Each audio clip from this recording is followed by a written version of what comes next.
इस आत्म साक्षात्कार को प्राप्त होने के बाद आपको सिर्फ इतना करना है कि अपने इस योग को जो आपका अब परम चैतन्य के साथ हुआ है उसके साथ एकाकारिता स्थापित करनी। चारों तरफ हम लोग देखते हैं, फूल देखिए कितने सुंदर है, सृष्टि कितनी सुंदर है, पर हम कभी सोचते भी नहीं कि ये कैसी बनी, इसको कौन बनाता है। एक फूल के पौधे एक ही ऊंचाई तक बढ़ते हैं, कोई पेड़ एक ही ऊंचाई तक बढ़ते हैं, ये सारा कौन करता है। इसे आपको पातंजल में अगर आप देखे जाए तो लिखा हुआ है कि ऋतंभरा प्रज्ञा, इसका नाम उन्होंने ऋतंभरा प्रज्ञा कहा। लेकिन यही ब्रह्म चैतन्य है, यह परम चैतन्य है जो चारों तरफ फैला हुआ है और जिसके लिए आदि शंकराचार्य ने बताया हुआ है कि सलीलम सलीलम, ठंडी ठंडी हवा इसकी लहरें आती। बाइबल में भी इसको cool bridge of the Holi ghost कहा गया। इस प्रकार की कुंडलिनी हमारे अंदर है और वो बिल्कुल व्यवस्थित रूप से इसी के इंतजार में है कि कब आपका पुनर्जन्म है। अभी तक अमीबा से इस स्थिति में हम आ गए कि इंसान बन गए, लेकिन इससे कोई ना कोई ऊंची स्थिति जरूर होनी चाहिए।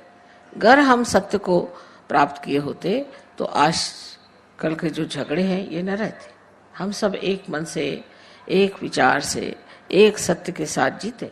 लेकिन ये जो झगड़े हो रहे हैं इसकी वजह यही है कि हम लोगों ने अभी तक उस केवल सत्य को प्राप्त नहीं किया, और जब तक हम उस सत्य को प्राप्त नहीं करेंगे तब तक उत्क्रांति माने इस इवोल्यूशन की जो चरम सीमा है उसे हमने प्राप्त नहीं किया।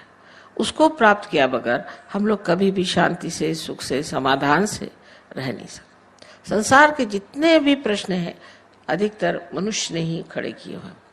इस मनुष्य के परिवर्तन के लिए श्री गणेश का बहुत कार्य है, बड़ी मेहनत करते हैं।